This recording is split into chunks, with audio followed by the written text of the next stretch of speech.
So to begin, can you please tell me your earliest childhood memory? Me sitting on the grass looking at a red tulip. Could you please describe your childhood for me in one word? Introspective. Can you describe what you see the impact of what you do being? Causing people to re-examine their deeply held beliefs. What do romantic relationships represent to you? Safety. What's the one thing you won't accept in people around you? Dishonesty. When we're in social environments, I feel like you meet someone for the first time, often you have this urge that there's something you want them to know about you. So if you could pick one thing, what's something you'd like people to know about you? That I'm funny. If you could choose one moment in your life that was your lowest moment, what comes to mind? Brazil. It's a big question, but if you could choose one thing, one change you'd like to see in the world, what would that be? Less self-deception. What's the most frequent lie that you tell other people? I honestly don't. If anything, what would you like to get out of this interview? Just to have a good time. Brilliant. So, welcome to the All Right podcast. Hey man, how's it going? Very well, how are you? Doing well. Who are you? Good question. I am anti-prophet. Yeah, you are. I think that's a question a lot of people ask when they see your videos. Yeah, definitely. I think that's something that sort of lends itself to the mystery of kind of who I am or whatever. That's not entirely why I chose the mask in the beginning, but yeah, it seems to help. Yeah, something I'm going to have to deal with today is the fact that I have no idea how you're reacting to what I'm saying. It's I don't know, it's actually a really interesting dynamic not being able to read your face. Well, like I said, if you like greatly offend me or something, I'll just start quietly crying under Quietly here, and you won't know. Tears will start rolling down your neck. Well, let's get right into it. So we did the 10 questions in the dark, which is kind of a pointless exercise with you because you're not exactly revealing your identity. However, I thought, why break the format? But your earliest childhood memory, you told me, was sitting on grass looking at a red tulip. Yeah. Tell me about that. Yeah, I remember it was a sunny day, and I remember the green grass, and I remember this tulip, and I think there was a bee that was involved in that particular scenario, and I can't remember if the bee was actually there and if I was scared of it or not. I ended up being scared of bees later, so I feel like I was probably somewhat perturbed by it at the time. But yeah, I remember being out front. I assume my parents were around, and it was just a sunny day. It was nice. I think it's telling that the first memory that I have in my life is a positive one. I don't think I've ever consciously thought that before either, but I don't know. I've certainly spoken to people who have their earliest memory be something that's negative, and they end up being pretty insufferable people. So yeah, you said you're scared of bees. Yeah. I actually am. Like, if I were to run into, I don't know, like some sort of like wasp's nest or whatever, I would probably be more wary of it than the people around me for sure. Interesting. Okay. I'm not like allergic to them or anything either. Well, perhaps that was your last memory before the fear came of the bees. Yeah, maybe. I mean, before I became a bitch. Well, indeed, it's quite a sort of pensive scene, and then you said that your one word to describe childhood, the sort of prevailing theme was introspection and being introspective. Can you tell me a little bit about that? Yeah, I don't know, man. It's just I don't really ever remember a period of my life where I wasn't just like kind of sitting and thinking. I did a lot of things with friends. I had a lot of friends in my neighborhood, so that kind of kept me active or whatever. But yeah, certainly when I was just by myself, all I would do is think and think and think and think and think. And I think the thing that I would be thinking about was just trying to solve whatever problem I had in front of me, whether that was my parents arguing or a thing that I was trying to solve in the neighborhood with like some sort of project that I was doing with a friend or something, or making a movie, or later on when I got into high school and ended up kind of having a bit of an issue dealing with like making friends or whatever, because I switched schools from private school to public school. I think, the thing that was on my mind there was just like, God, I wish I could make friends. God, I wish I could make friends. How do I solve this?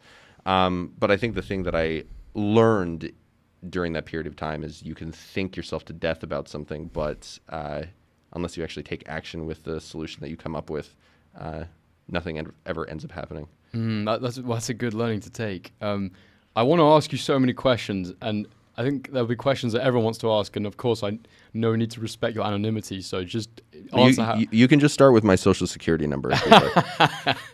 but answer however you feel is appropriate in that vein. So, so where are you from? Where was your childhood?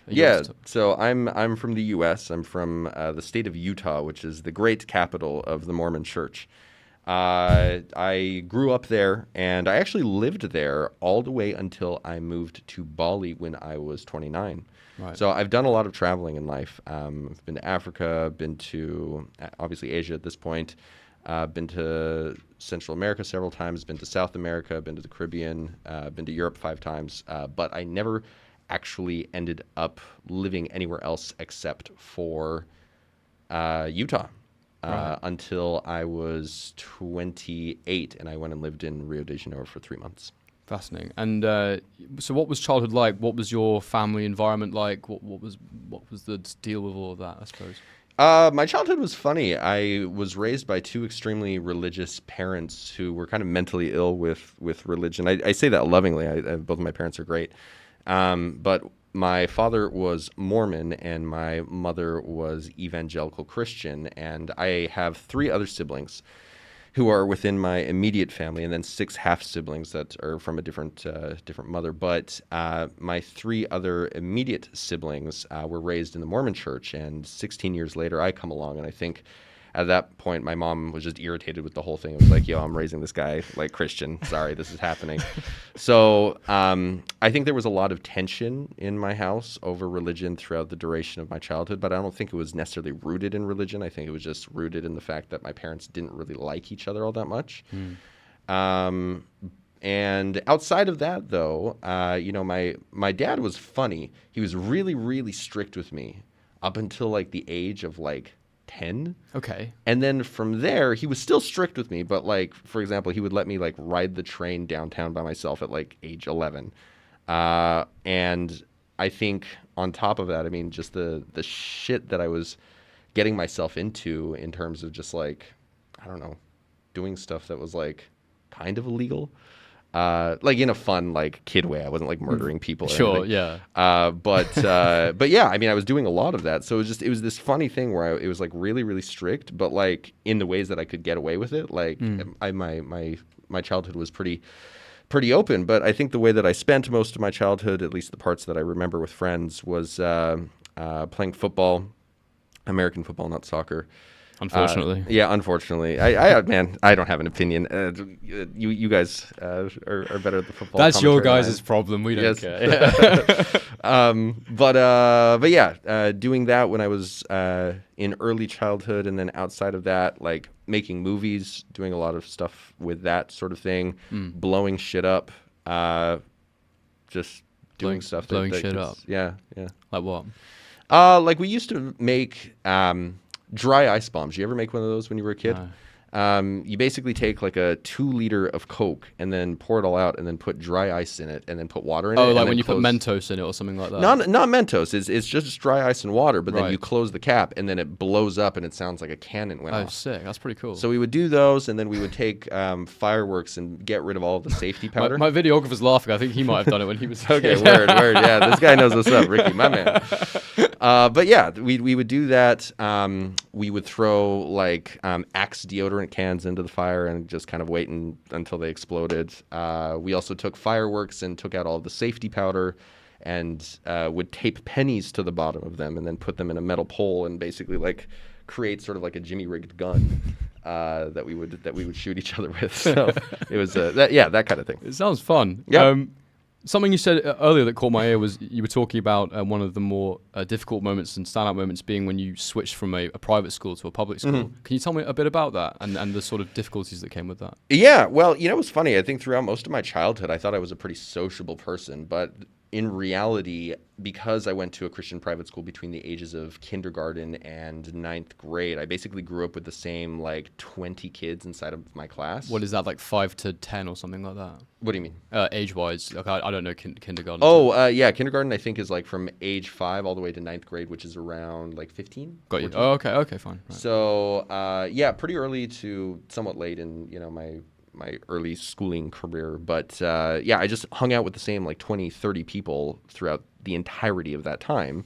And I didn't really learn social skills outside of that. And when you're working with a group of people that's as small as that, it's really like it's impossible to not know everyone, kind of thing. So from there, I went into a public school when I was in 10th grade, and instead of having 30 people in my class, I had 400, and all of these guys had hung out with the same people in their middle schools and elementaries since they were kids.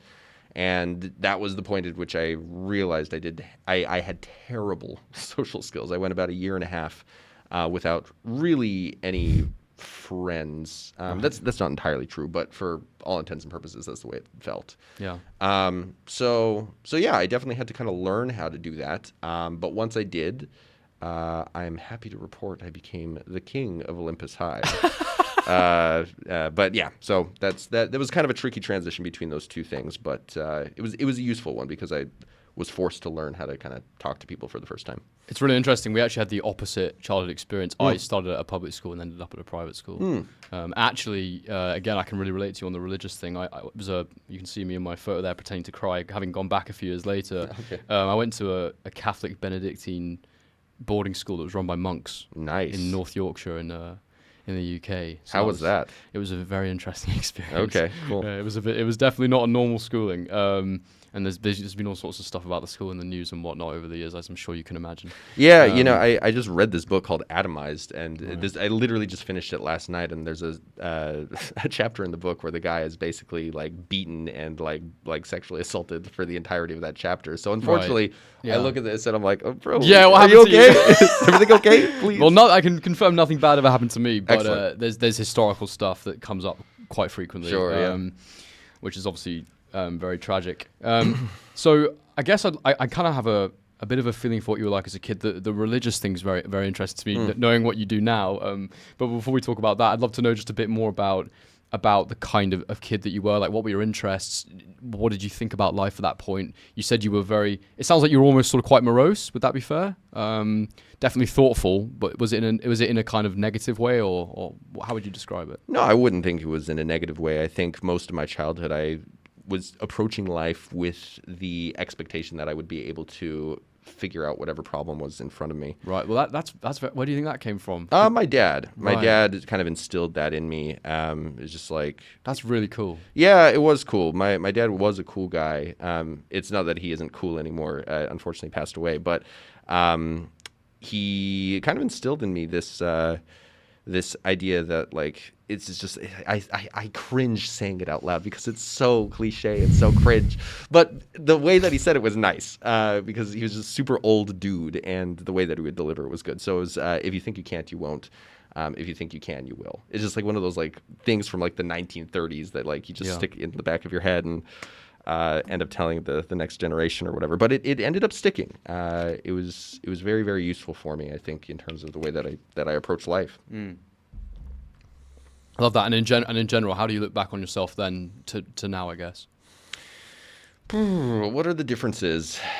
Now I tell the truth a lot more. Oh, interesting. And it's not that I was, a malicious liar back then, but I most of the time spent my life sort of lurking in the shadows when it came to like honesty and dishonesty, just because I felt like if I was honest, I would get in trouble or people would be mad at me. And that was also a lesson that I had to kind of learn for myself and unwind for myself in my later 20s. But yeah, I think that's probably the main difference between then and now. It's interesting when you're young because it's like you're not your own person yet. You're a child, so you're legally not an adult. You legally don't have like authority over your own life. So you but you want that. You want to have agency. So you still try and live the way you want to, and you lie to facilitate that. So when you're older, you can do it. You have agency. You have the freedom to choose, make the choices you want. but but you don't have to lie anymore. It's quite, I don't know, it just kind of provoked my thinking then, because it's just quite an interesting concept that you need to lie to live the way you want to when you're a kid in some aspects, even if you're doing nothing particularly wrong. Yeah, well, I think most of the time I was actually lying to my parents because I didn't want to get in trouble. I didn't want them to be mad at me. I didn't want them to not like me. They would have never not liked me, but I think when you're a kid, that's the way that you view these things. It's just like, oh, if I make them mad, they won't like me anymore. Well, it's like, what are the consequences that are laid out for lying, I suppose? Yeah. My dad would get really fucking scary when he would get mad. I never got grounded when I was a kid, and that was much to the chagrin of my friends around the neighborhood. Great word. Yeah, I was never the one to get grounded, but the thing that I always tried to make them understand, I was like, guys, like, I don't need to be grounded. Like, when my dad actually gets mad, like, I get the fucking point, and I never do it again, because he was terrifying. He was terrifying. Well, yeah, so what was it about him? What was it that made him so terrifying? Dude, this guy was from a different generation. So first of all, my dad was born in 1924. So grew up during the Great Depression, fought in World War II.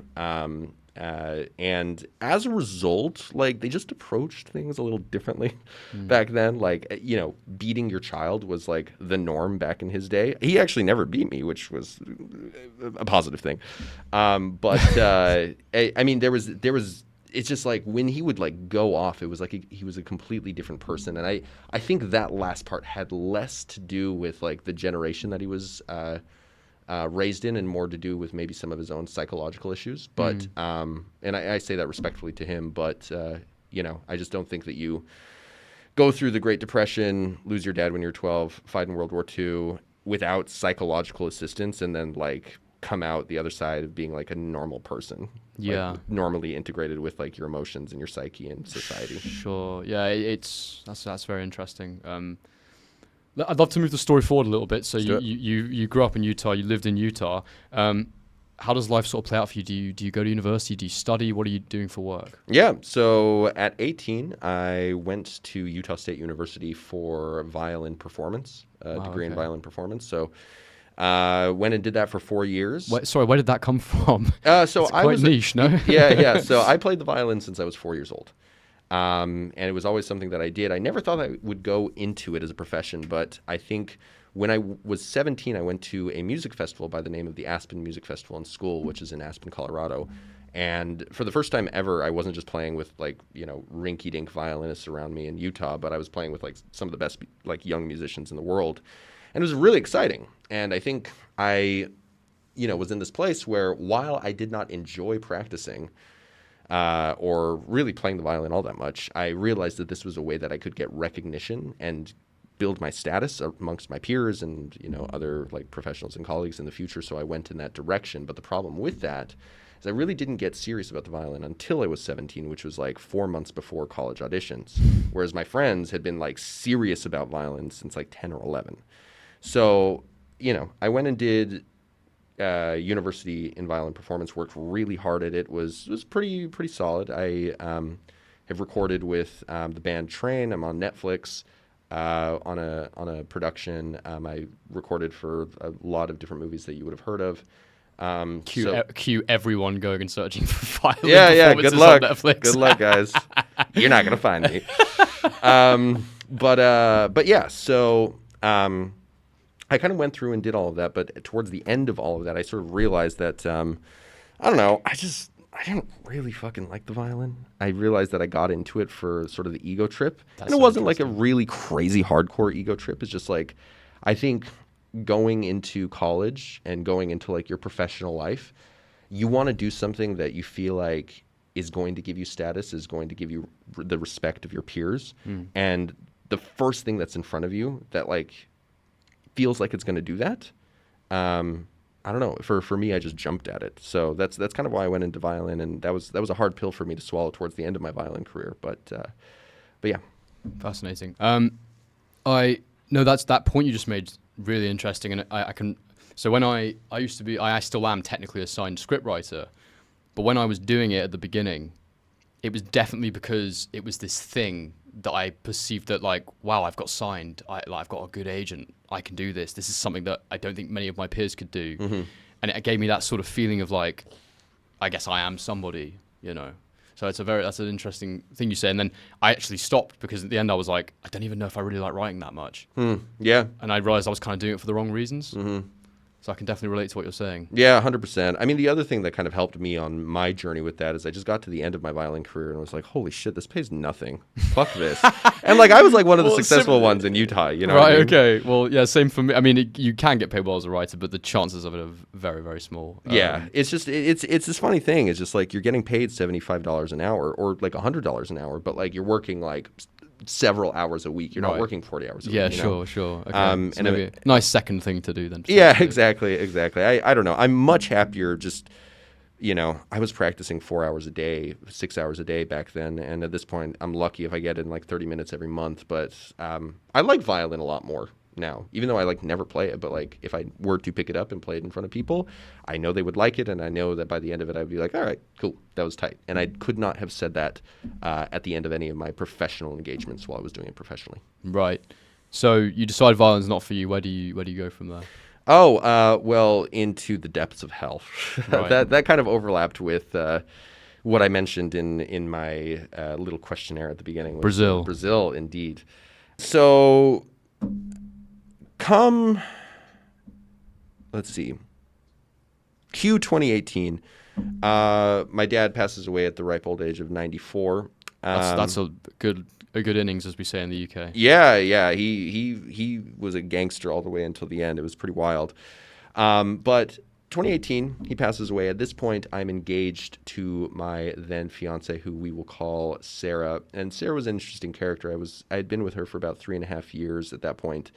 And Sarah was an intense self-harmer between her knees and her hips on both legs. It was just basically one huge scar just from cut. It was it kind of looked like a burn victim kind of thing.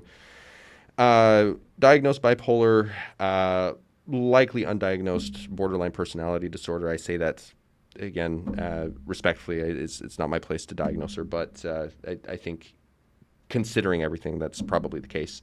Diagnosed PTSD. I had been, like I said, with her for about 3.5 years, and I just kind of endured a lot of difficulty with this particular person.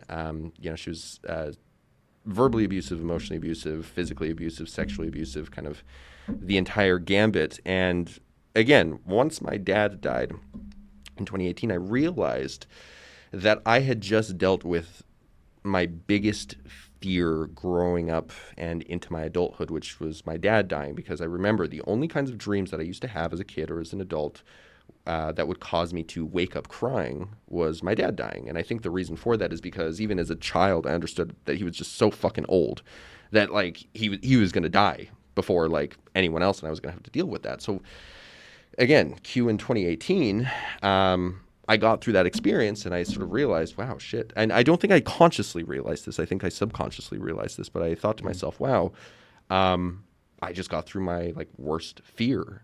So I think I started to kind of look at the rest of my life and see what else I could potentially kind of correct, because I had gone through that most difficult thing and I was still there at the end of it. And I knew that anything else below that was just going to be like easy potatoes. What a unique reaction.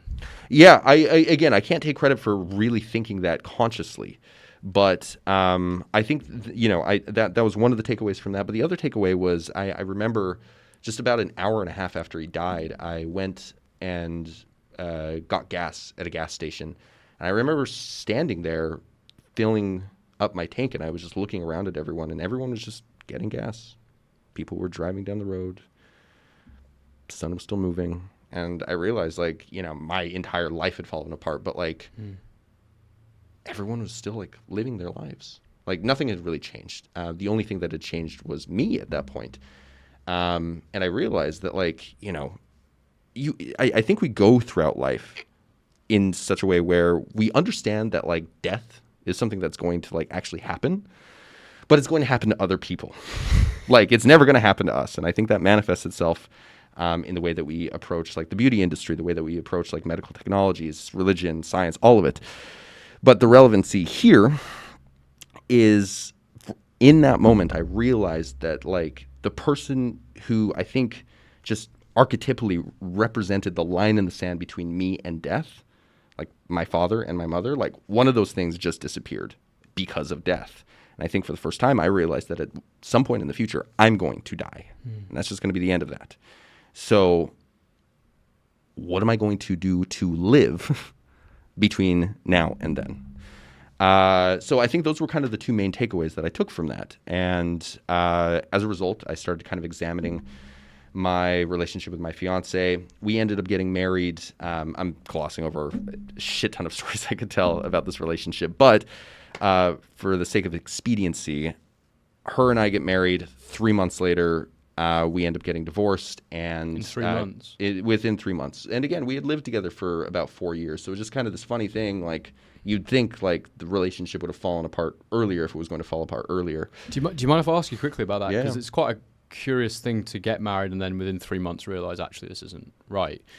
How did that sort of play out? How does that work? Well, I mean, on an emotional level more than anything, I suppose I'm interested. Yeah, I mean, on an emotional level, it was incredibly embarrassing. I mean, It was the kind of thing where I definitely wish that I would have been able to sort myself out and be honest with myself earlier than putting both her and I in a situation where we walked down the aisle in front of 100 people and made promises to each other that, like, I was then initiating, like, a breakup of 3 months later. Like, it was humiliating to me. It was humiliating to her, which I think I felt worse about. But, I mean, it was initiated as a result of a lot of dishonesty. She had a lot of problems with alcohol. It would be the kind of thing where, you know, we'd get home one night and she'd be like, oh, where's the car? When she like drove the car home herself, but she just couldn't remember the actual drive. It was that. It was mixing that with pills. It was, again, just all of the abuse that I talked about. And I think, again, in combination with the shit that went down with my dad, I just kind of realized, like, I don't want to do this for the next 20, 30 years. And this is what I'm signing myself up for. Yeah. So, again, the timing was so unfortunate. I wish I would have been able to do it earlier to save her the humiliation. She never like communicated to me that she was humiliated, but like it's humiliating. Yeah. And I wish I could have saved her and me that by being more honest with myself earlier. What's your perspective on marriage now? I'm totally open to it. Yeah, no, I think I'd love to get married. I'd love to get married and have kids at some point. I think the reason I date at this point is to make that happen. Good luck explaining all this. Yeah, for sure. But yeah, I mean, that's what I'm looking for. I think it's going to be the thing that allows me to look back on my life when I am on my deathbed and be able to look back with pride and with a certain sense of meaning that I don't think I would get if I were to be a perpetual bachelor until the end. Yeah. And I don't know, I just, after watching someone like literally like take their last breaths and feel the heat leave from their body or whatever. It's just like, I don't know. There was just like a certain level of fear inside of me watching that. That I don't know. I realized that if that happens to me in the future, which it will, I want to be able to know that I could like look at my family around me and be like, hey, like at least I did that. Instead of be like, okay, well, I just did whatever the fuck I wanted, and here I am on this bed alone. Bye, everyone. Like that latter scenario is maybe one of the few things in life that truly terrify me. So it's the sort of selfless aspects of it that appeals to you. Could be selfless. I don't know if I would use the word selfless though. I think it's just having a greater sense of meaning at the end. Whether that's selfless or selfish, I think is up to the eye of the beholder. But I think being able to kind of turn off the lights, knowing that I did my best for the people around me and that people care about me on the way out, that's a really appealing idea. Well, I heard someone say recently that having kids is the most selfish thing you can do, or it's always a selfish decision. And I was thinking about that, and I was like, I suppose in many aspects that's true, but then also the kind of the raising of a child is a very selfless process, or in an ideal world it should be quite a selfless process. Were they saying that from the perspective of not having children? I don't know what perspective they were saying it from, but they just kind of were saying objectively that the decision to have children is a selfish one. I mean, for yourself rather than for anybody else. Could be. It could also be to the eternal debt that we owe our ancestors that we can never pay back. And as a result, the only thing that we can do for the people that built this entire beautiful society that we get to, reap the rewards of is bring forth a generation of people that ideally behave responsibly and hopefully sustain and grow rather sustain than destroy. and grow. Yeah, exactly. Sure. I don't see any selfishness in that at all, actually. I think the only way that you could really frame it that way is if you thought that people simply took resources from the earth and that everything is going to shit anyway. Which I suppose is quite a popular perspective right now. No, unfortunately. Sorry, so back to Brazil. Yeah, sure. So anyway, marriage falls apart, and kind of simultaneously, COVID happens, lose my marriage, lose my house, lose my dog, lose my job to COVID, and end up living in my mom's basement at the age of 29. And this is within a year and a half of losing my dad as well. So life basically just fell apart. And at that point, and this was funny too, because my biggest critique of my ex-wife at the time was her drinking. But when all this shit went down, you know what I ended up doing? Drinking. So I basically became an alcoholic. And I don't know, I just felt like I needed a little bit of a change. So I went down to Brazil, which was also kind of difficult because I didn't speak the language. I didn't know anyone. This is like arguably the most dangerous city in the Western Hemisphere, aside from like maybe Haiti. Where were you, Rio? In Rio, yeah. Yeah, so I was in Copacabana. Just to paint the picture, so can you describe your headspace as you're making this trip to Brazil? It's a complete disaster. I'm just going out every night, getting drunk, trying to like make connections with people. I'm realizing for the first time, kind of similar to high school, it's just like when I was very socially awkward, I was a complete fucking disaster when it came to talking to women. I'd been in this relationship with her for 4.5 years, and prior to that, I had been in a relationship with a girl for 5 years. So I had maybe like 4 relationships total. But when it like came to like talking to a woman in public or just like doing some cold approach or even like behaving like a normal person on Tinder, I was like a fucking lobotomy patient. It was bad. So, I think in my mind, I was just like, oh, like I need to just get the fuck out of here because whatever it is that I'm doing in my mother's basement, like on top of that, where am I going to bring this girl? I don't have any fucking money. I'm going to bring her to my mom's basement. So anyway, I'm just like, I need to get the fuck out of here. So that was kind of the extent of my mindset. But on top of that, I was in an incredible amount of pain, just excruciating pain that I, in a lot of ways, wouldn't wish on my worst enemy. But also would wish on my best friend because I think that kind of pain causes you to take the next step in your life. So kind of facts. Yeah. Yeah. So you're in Brazil. Yep. So I'm down there for 3 months. I, within about 3 weeks, get robbed for the first time. I'm walking around on the beach at 6 a.m. Sun's out, hundreds of people around. I'm drunk as fuck. Are we calling that the cherry on the top? Yes. Yeah. Well, there's more. Get ready. Oh, gosh. Okay. Cherry's on the top. Yes. So walking around, I pull up my phone to call an Uber. A guy comes up behind me, grabs me, and then 5 guys run up, take my phone, they throw me on the ground, and they run away. That was the first time I got robbed. Second time I got robbed, I was walking to the beach at 9 p.m. to get a hot dog because I was hungry and I wanted a hot dog. It's questionable. And yeah, well, the hot dogs were good. They were very good.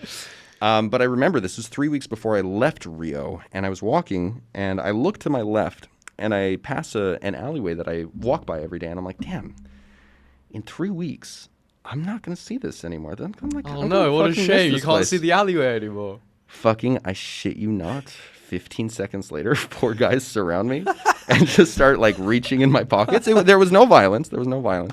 But they just start reaching in my pockets, taking everything out. And I'm like, okay, fuck this place. Get me out of here. Yeah. And then the third time I got robbed was about a week before I left, and I was hanging out with some friends, and I hadn't been drinking for about 7 weeks at that point. It's the first time I tried to get sober. And I was getting ready to teach to be a coach inside of a dating boot camp for another dating coach that was living down in Rio, and he had like 5 clients coming from the U.S. to come down and work. So we're all the coaches are out together. I'm drinking for the first time, and I only have like 4 or 5 beers over the course of like 5 hours, and maybe a cocktail. Not a lot. But I get to the end of it, and I start feeling sick. And my friend Arthur's just like, oh, what's going on, man? I'm like, dude, I think I'm going to throw up. And he's like, okay, well, do your thing. It's like 1 a.m. at this point. He's like, okay, do your thing. I'm going to get some food. I'll meet you over there afterwards. I'm like, okay. So I go and find some corner, and I guess I start throwing up. I don't really remember. But next thing I know, I wake up, and it's 6 a.m. I'm sleeping on the side of the road. Someone has cut a hole in my pants, taken all my cash, taken my glasses. Was that really necessary? Yeah, I don't know. I feel like they could have just reached in my fucking pocket. It's very, very bizarre. But like really rubbing salt in the wound. Yeah, no, they like really, really wanted to make a point, I think, more than anything. But yeah, so woke up, ended up sleeping on the street in Rio de Janeiro for an entire night, and luckily woke up with both of my kidneys. But on top of that, I ended up getting COVID twice.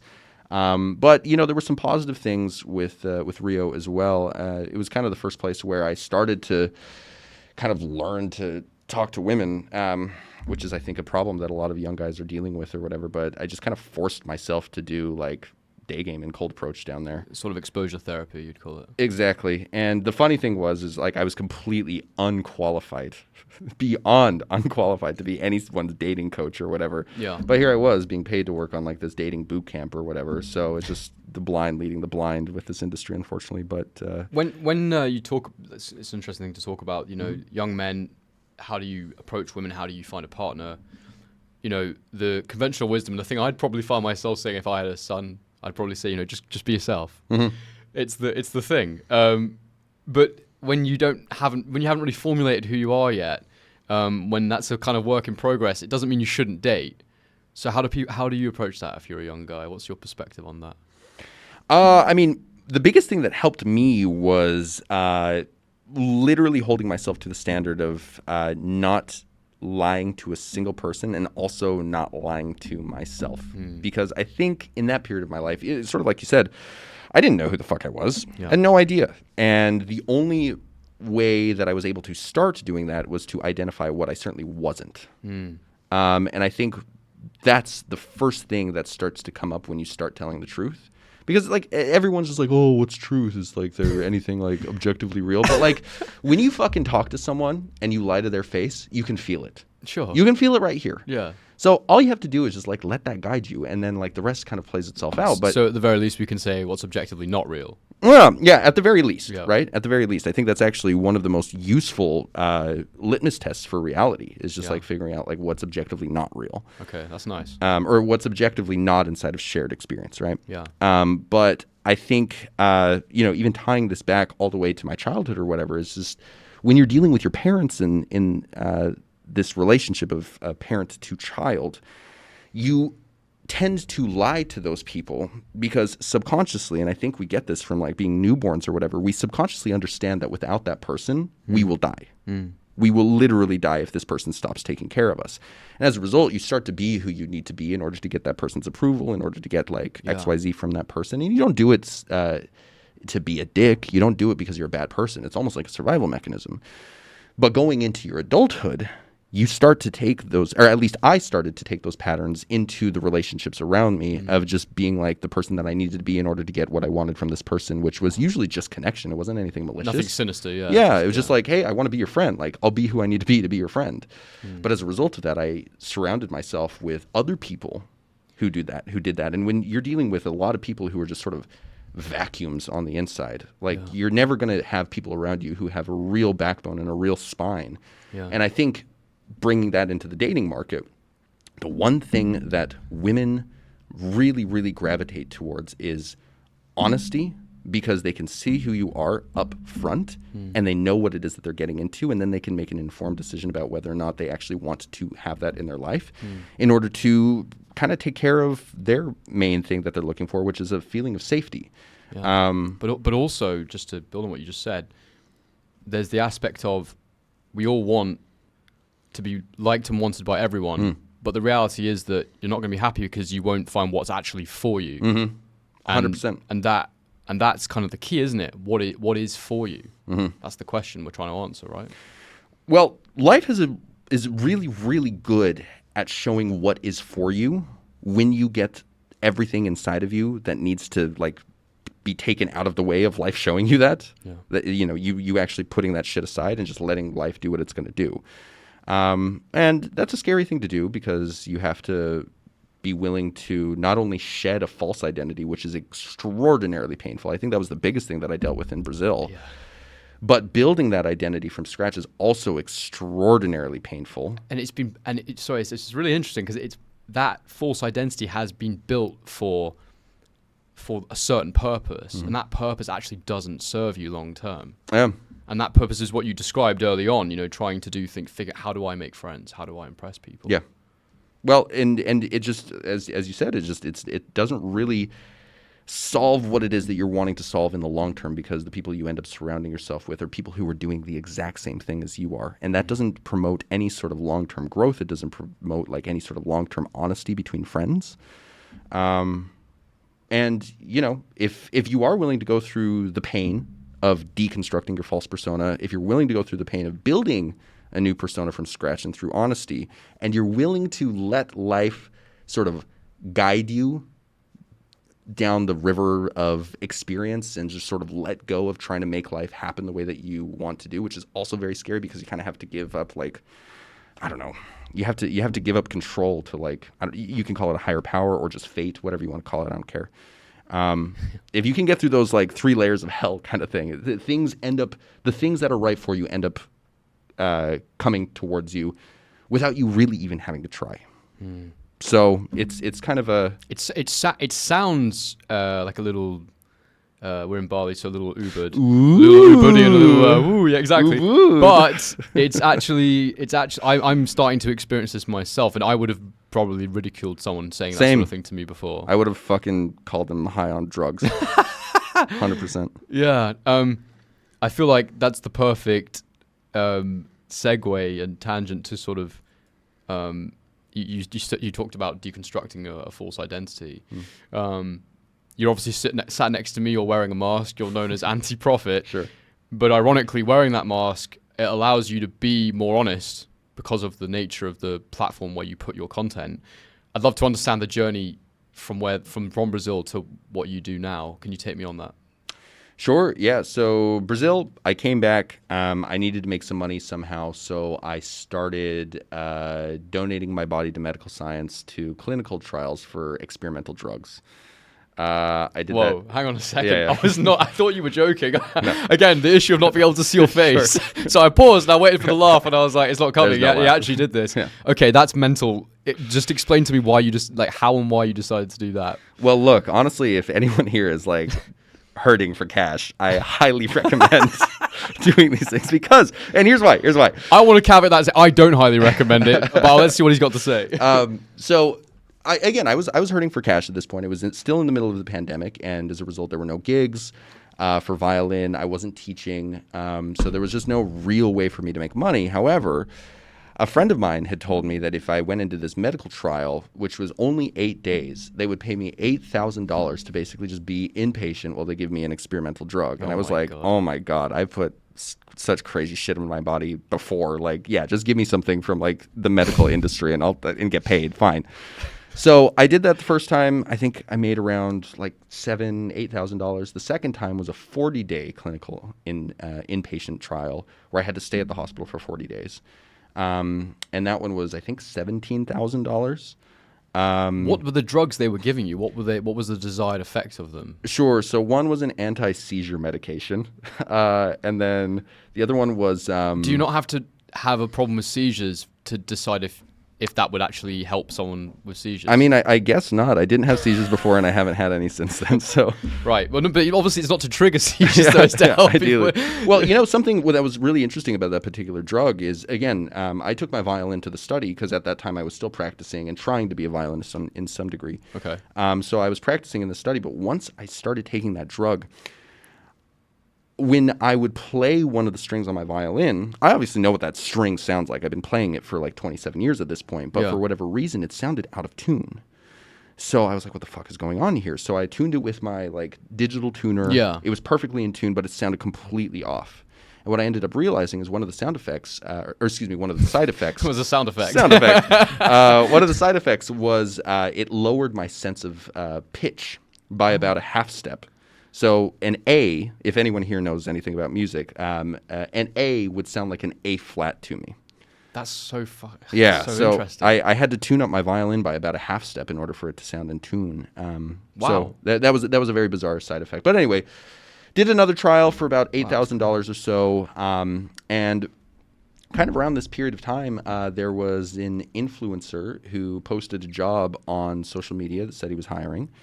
And I was just like, oh, fuck it. I'll apply.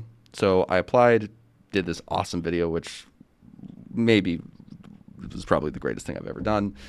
What do you mean? Can you say what capacity you did the video? What do you mean? Yeah, so he was just like, hey, send me like a 2-minute introduction video about like who you are, what it is that you do or whatever.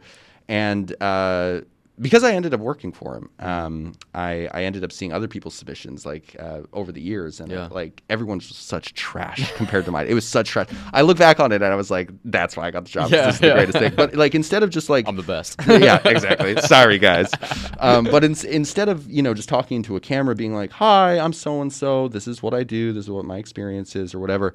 I wrote this entire skit out where at the end I actually kind of like take a piss on the actual influencer that I was like applying for a job through, but in a nice way, in like a clever way. Presumably, you were able to sort of gauge whether they'd appreciate that or not. No, I didn't know this person at all. Okay, fine, good. So, but anyway, research before as well. Yeah, exactly. So it was a good skit though, and I sent it in, and I did not end up hearing from the guy for like 3 or 4 months. So I was just like, okay, well, I guess he hired someone else.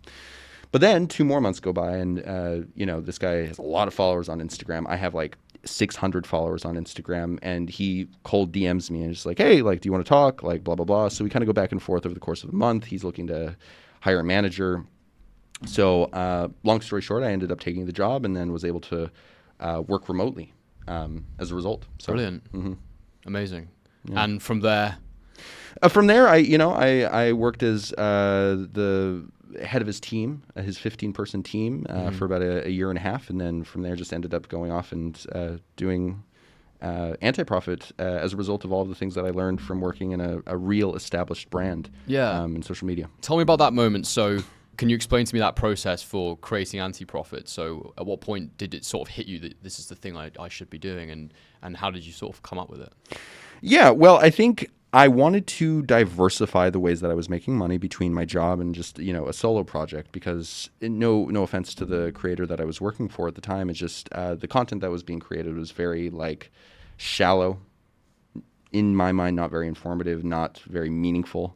And because of all of the skills that I was learning, I was like, well, what if someone actually took this and tried to do something a little bit more meaningful with it? And, that isn't to say that what it is that I do now is super meaningful.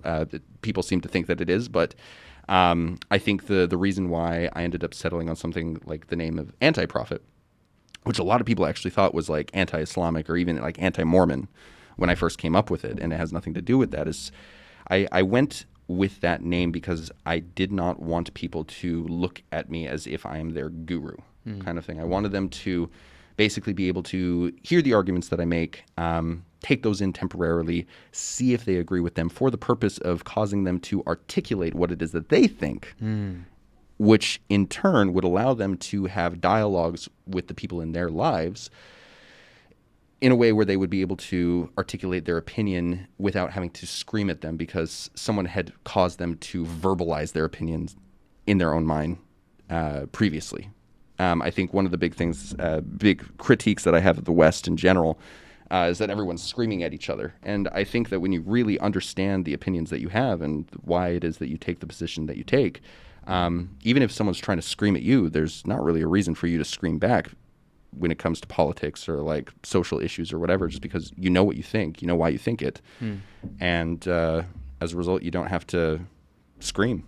So I think that's kind of what I'm trying to do, is just cause people to think about what it is that they think, understand why they think that, and kind of go from there, instead of viewing me as some guru or prophet or whatever. So I think kind of towards the end of me working for that other influencer, I wanted to do something a little bit more meaningful, not to shit on his content.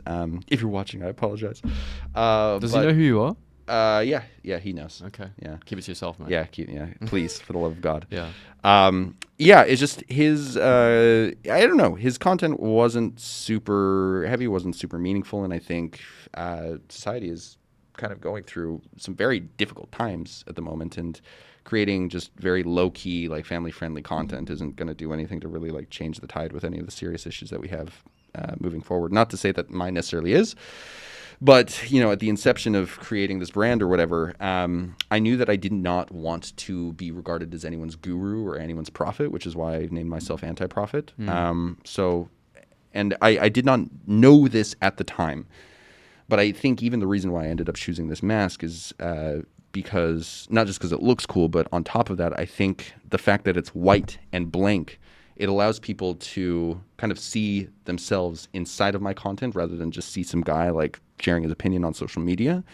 And I think the way that that's useful is that they can temporarily take on my ideas as their own for even just a few moments, figure out whether or not they agree with whatever opinion it is that I'm sharing, and either cast it aside or adopt it, which allows them to go into their everyday lives and articulate their opinions to the people around them in a way that's calm, that's respectful, and does not really reflect the screaming that we see between the left and the right in the modern day, which I think is a positive thing for society if we're going to have a healthy dialogue to fix our problems. So what you're really preaching is a thought process rather than an ideology. Sure, yeah. I the last thing I would want is anyone to just blindly follow me into the dark, because I think a lot of these opinions, especially in the first 8 months of me posting, was a lot of me just kind of stumbling around my own subconscious, figuring out what it is that I think about a lot of these issues or whatever.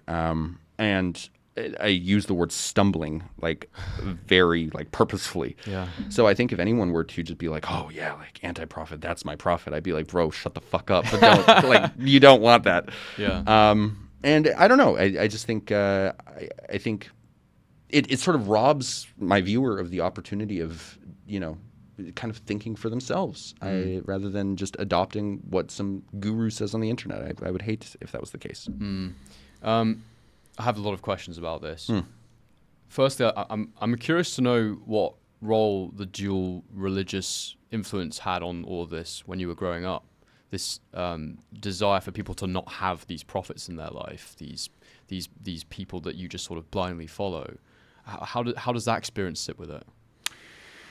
I think my view of the way that my parents viewed religion in my upbringing was funny. I don't think they actually approached religion at all spiritually. I think they approached it materialistically, as if they read the Bible and they were like, this shit fucking happened. You go dig this like area up in like, you know, New York for, you know, the Mormons. You're going to find some like relics of the Lamanites or whatever. And to me, reading religious texts, whether that's the Book of Mormon or the Holy Bible or even the Quran, reading it as historical text robs you of the ability to actually learn what there is to learn from that text, because it robs you of the ability to view it as a metaphor. I think, you know, everyone talks about whether or not like the Bible was written by God or whether it was written by man, because in their minds, I think they think that if it's written by man, it's a lesser document. But in my mind, like the fact that it is written by man makes it so much more powerful, because it's a documentation of how we're trying to wrestle with like what is good, what is bad, how do we view like the way that we treat others, how do we view ourselves as individuals, and how do we basically play that out in a dramatic way between prophets, between gods, between peoples killing each other and like ravaging each other's cultures. And the thing with that is, you know, with the Greeks, for example, no one's going around being like, oh yeah, Zeus lives up on that fucking mountain. They're like, okay, well, here's kind of the point of the story. Here's what it's looking to teach us. Sure. Let's learn what we can. And I think if we were to view the Bible or the Quran or the Book of Mormon in that way, like we'd have a lot more to learn than to simply say like, oh, well, did you know that King Solomon actually lived in like XYZ BC? And if you don't believe that, you're a fucking like, horrible person. It's just, it's bizarre to me. So just to kind of finish off the way that this actually relates to your question is, my parents viewed religious text as if it was historical text.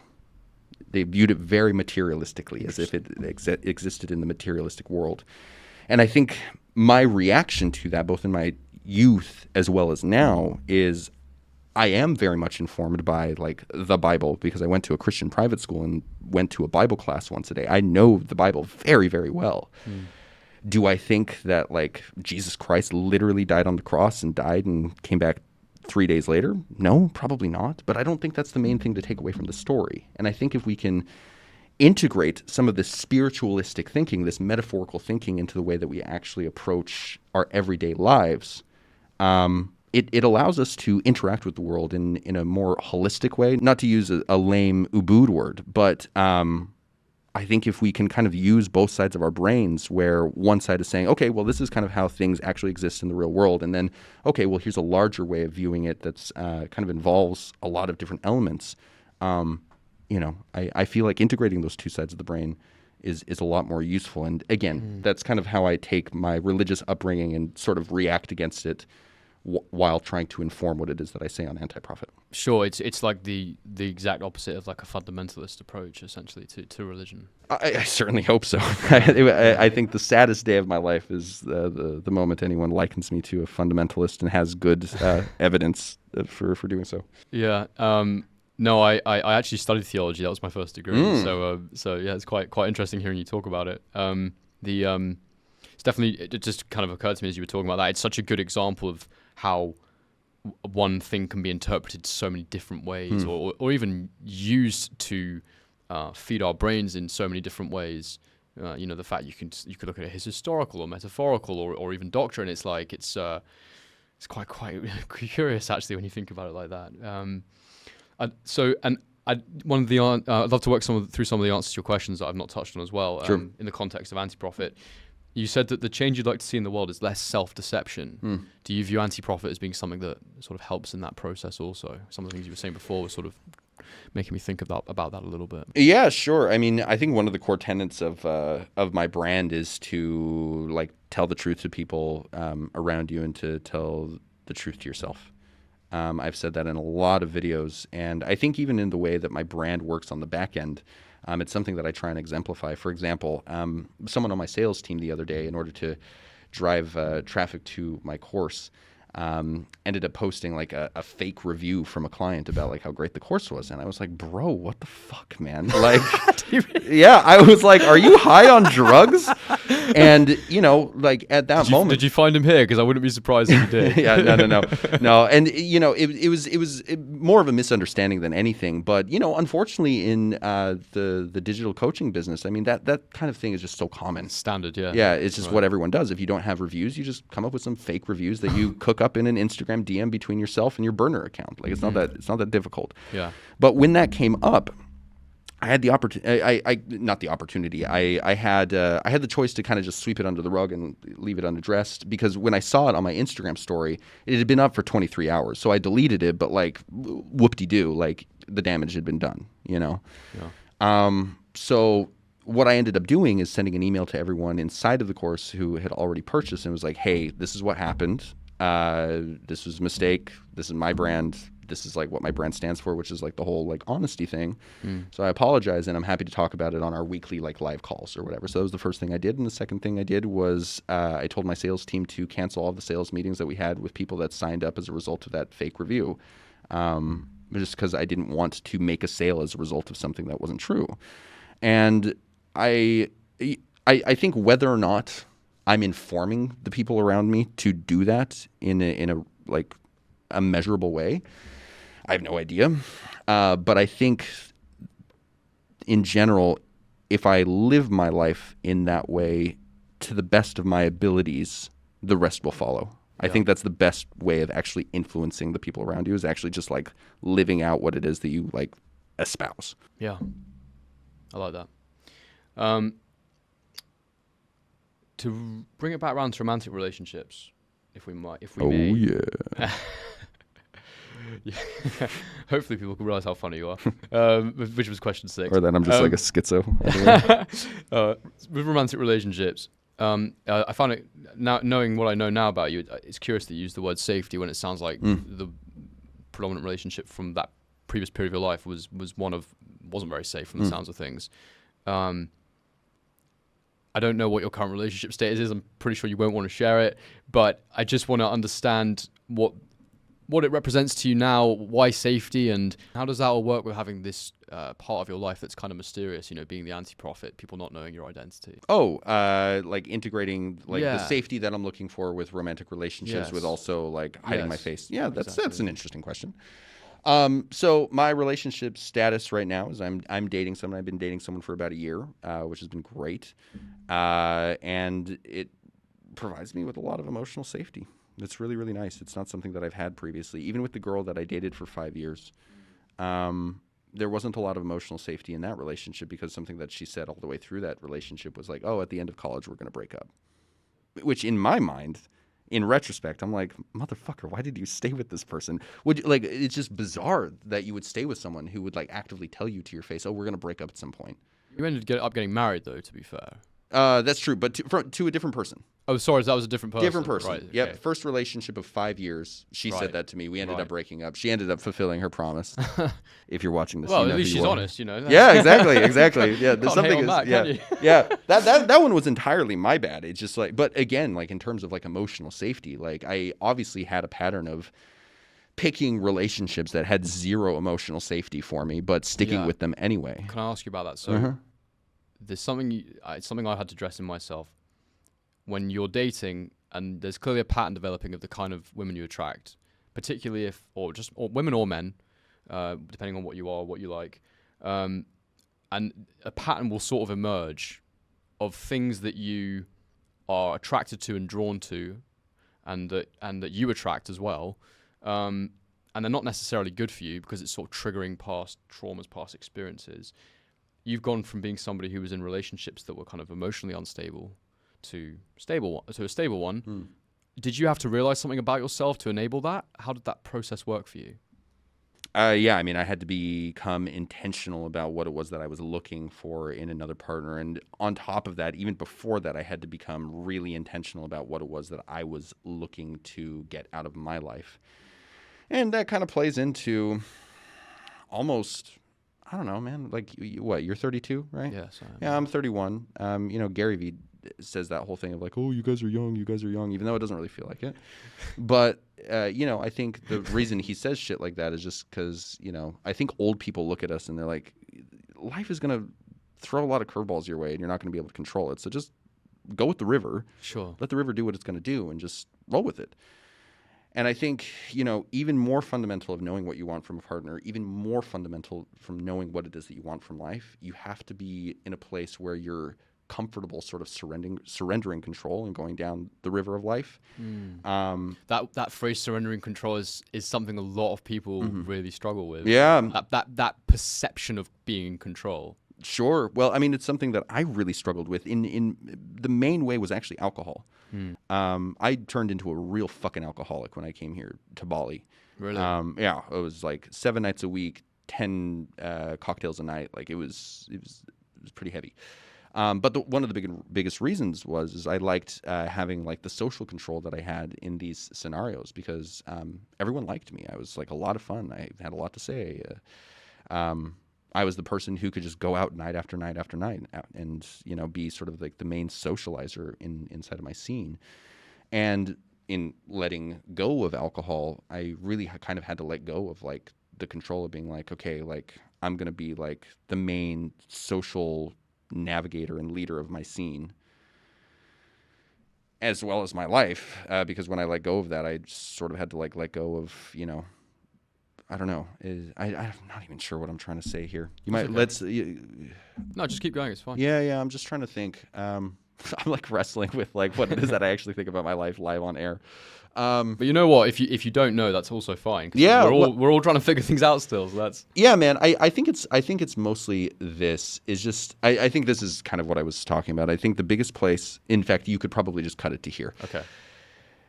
Yeah, when I came to Bali, I essentially became an alcoholic. And one of the things they actually talk about in AA is being able to sort of give up control over to some sort of like higher power. And a lot of people in AA have a problem with that, because like giving over control, acknowledging that there's something above you that's like taking care of you or whatever, it's something that actually pisses a lot of people off, especially if they're atheist.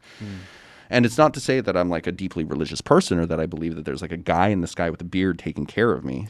But the moment that I was kind of able to accept that inside of AA, just being like, okay, like I don't have control. I can give up control to something outside of me that will like take care of me. All I got to do is just continue to tell the truth to myself and to the people around me, and then trust that the river of life will take me where I need to go. Then all of a sudden I started understanding what it was that I wanted from life. And then on top of that, I started to understand what it was that I wanted from a partner in order to kind of integrate all of these things together. Yeah, but the first thing that I had to do was let go of control. It's kind of back to that conversation we were having before. It's like the thing we're talking about where young men struggling to go up to women or know how to speak to them. It's actually speaking to a much deeper problem in society, and it's actually a long road. There's not like a quick fix or anything like that. Well, it's difficult. It's difficult, and I think a lot of these dating coaches, for example, I mean, they're prescribing Band-Aids to like gaping wounds, kind of thing. And if you really want to like deal with any of these parts of your life, whether it's money, whether it's relationships, whether it's anything, you kind of have to go to the core of like who you are as a person, and then from there, like the solutions will holistically end up start like showing up in your life. But I don't know. It's just, I think in our culture we hyperfixate on the smallest common denominator instead of going to the root of the cause of whatever problems we have. You said you don't lie. I try not to. Clearly there's a massive lie because, which is I'm fucking full of shit. That's what I'm trying to say. Yeah, no. But that's a great thing to aspire towards. Of course, sometimes we must lie to spare people's emotions and things like that. If it's someone we don't care about deeply enough to, for that to be a problem, I suppose. I'm actually really interested to know how being anti-profit affects you. The thing that happens to people when they get a lot of views and a lot of attention is they immediately, that provokes feelings, whether they're feelings of excitement or feeling like, boosting your ego, maybe it's arrogance. Is it difficult to be anti-profit and not try to be people's prophet, but also get that sort of self-esteem boost from the whole thing? Yeah, that was definitely a bit of an issue, like over the summer. It was funny. After I stopped working for this influencer, I had no steady stream of income. And as a result, I moved into like this shit house up in Dalung that I got for like $3.5 a month. For those of you listening at home, that's around $210 per month. And here I am in this fucking shit house with a YouTube channel that's going from like 1,500 followers up to like 1.4 million. And I'm still sitting in this shit house being like, what the fuck is going on? This is not lighting up. This is what I thought it would be. Exactly. And the reason why I kind of mentioned the house up in Dalung is because I think in a lot of ways, because life was kind of tricky then. My girlfriend had gone back for a couple of months to visit her family. I didn't have that. I wasn't drinking. I didn't have money. I kind of had a shit house because I was renting out my villa that I currently live in that I love here in Canggu. And as a result of that, the thing that I definitely gravitated towards was like the opinions held by my followers about me. And that was hard. I mean, it was weird because like if a single video like took a hit on like views or whatever, if I was like averaging like 500,000 views on like my videos, and then I took a day off and then posted that second day, and it was like at 100,000 views, that really affected me emotionally. If I posted something that my followers did not agree with, that really affected me emotionally. And that was something that I kind of had to let go of as well. And I don't know. I'm glad that I did, though, because I think if I had stayed really attached to that kind of thing, I think I would be kind of bullshitting my audience by calling myself anti-profit, but really caring about like their praise and adulation, right? Sure. That would be a way that I was like full of shit. And also, some of the things you told me about yourself when you were younger, wanting to, appeal to everybody be popular, all those things. I imagine it's like really pushing your buttons in that department. So managing yourself through that must be quite a difficult process. It was. I mean, that was just kind of an intense period of life. I didn't realize how intense it was until afterwards. I started monetizing Anti-Profit appropriately, and I was in a good place financially. And I look back on it, and I was like, holy shit, that really sucked. Yeah. But like, I mean, this mattress was like on the ground. I had no furniture. Like, it was pretty fucking shitty. I was eating, babi guling melari for every meal, which was delicious. Unbelievable. Good. To be fair, smiling it's fucking delicious. Well. Melari is amazing. I love melari. But like, migachoan. Yeah, like every single meal, I was just like, doing the thing. But it was good too, because it gave me another opportunity similar to Brazil. To really kind of let go of the things that I used to sort of cope emotionally internally, and be like, okay, like I don't have any of the external things, or I do have this external thing with like the validation that I get through my YouTube views, but I need to let go of that because it's stressing me out. It's not helping me. And then as a result of letting that go, things came together and things worked out. Again, it's just another aspect of surrendering control. Yeah. Yeah, it is, isn't it? And so how do you reflect on, because you've let go of the control and whatnot, but how do you reflect on the principle of attention and people that seek mass attention? There's so many other influencers who do things for attention, and that you sort of, they have their downfall and then they come back and they act like they've had a big revelation and stuff, but really, they're still wanting the attention. How do you reflect on it now? I don't want to ask what your advice is, but I guess what's your method? Yeah. Yeah, I mean, it's hard. I mean, I think one of the best pieces anyone ever actually made about me in response to my work was this guy, I think his name is Test Dummy. He has a 10-minute or so critique of like the thumbnail of the video is that Drake meme where it's just like with like that. You don't. I don't think I do, but it sounds funny. Well, it's basically just like it has a picture of me and it says he doesn't want attention, or says he doesn't want attention, and then like builds a massive audience. So again, like, did you laugh at that? Or did that bother you? I did. It was funny. I did a response to it, but I don't think I responded to it correctly because I was thinking of another video. But then he actually ended up coming and doing a second response to me, which that one I have not watched yet. I should watch it, but right. Starting internet beef, I guess. But hey, it's a good way to get attention, right? Yeah, exactly, and it's a good way for him to get views as a result of my brand. Sorry, Test Dummy, but those 10,000 views on that video are from me. With what it is that you're saying though, I think that is kind of a tricky thing. Is just like how far down the rabbit hole do I go with my opinions, and how edgy do I make my opinions in order to get views? Well, that's the thing. So there must be a certain point where you're thinking, is this actually what I think? Yes, certainly.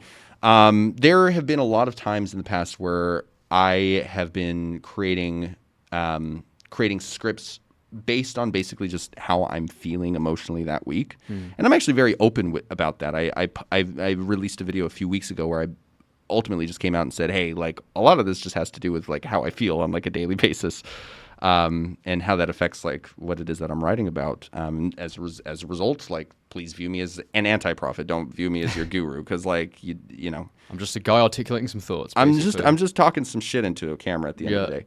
But I think this is actually maybe, and in fact, it's 100% related to the question that you just asked. The era that I'm sort of moving into with my brand now, after about 10 months, is from a place of really trying to do a lot of research about, especially the divisive shit that's kind of happening in the world right now. Yeah.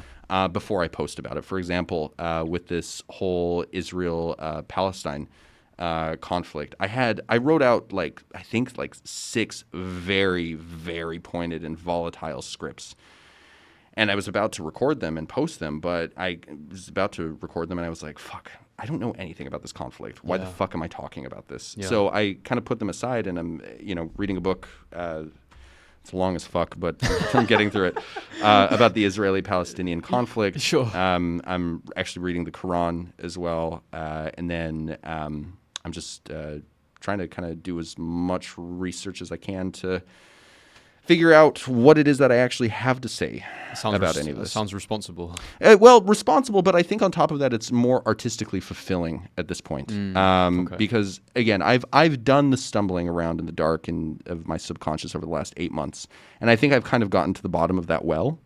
And at this point, I think it's time for me to kind of go out into the world, and I have this massive audience, and with great power comes great responsibility. Which is a line you just made up on the spot. Yeah, just on the spot. Yeah, that was good. It's good, man. But I think because of this audience, like I do have a certain responsibility to take time to kind of think through my positions rather than just talk shit into a camera. Yeah. Because otherwise, I'm just like any other political pundit. I'm like, Hassan Abi or whatever, just talking shit about whatever it is that I happen to think about on my 4-hour Twitch stream. It sounds like where you've ended up with who you are as a person, doing the anti-profit thing has been like a culmination of all your experiences in life and like a massive evolution of you as a human being. To be able to do this, to manage yourself in this process, to deliver things that are objective and try and have like a higher meaning to them. So where does this go moving forward? You've just kind of alluded to it there a little bit with the more heavily researched pieces. Where do you envisage this going in the future? Sure. Well, I think there are a lot of men and women out there that are really, really hurting, and I think it's because the world as it currently exists is a very confusing place to live in. It's confusing in the realm of dating and relationships. It's confusing in the realm of making money in economics. It's confusing in the realm of like geopolitics, lack of religion, like all of these different things.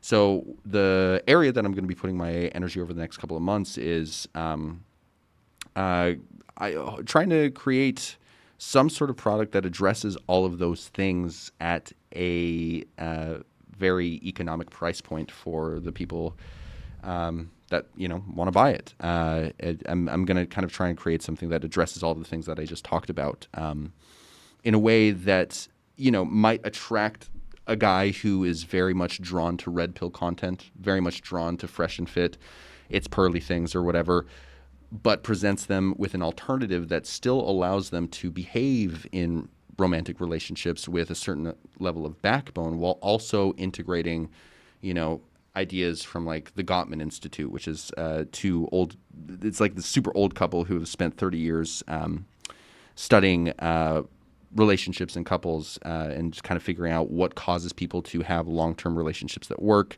versus what causes people to break apart. I think, giving young people the ability to have a backbone in their relationships, not just romantic relationships, but any relationships, but also give them useful information that isn't like, oh, you need to dominate your bitch and tell her not to have an Instagram like they do on like Fresh and Fit. I think that's kind of where I want to put my energy. One final question. Will you ever reveal your identity? No. And the reason for that is because ultimately no one cares about who I am.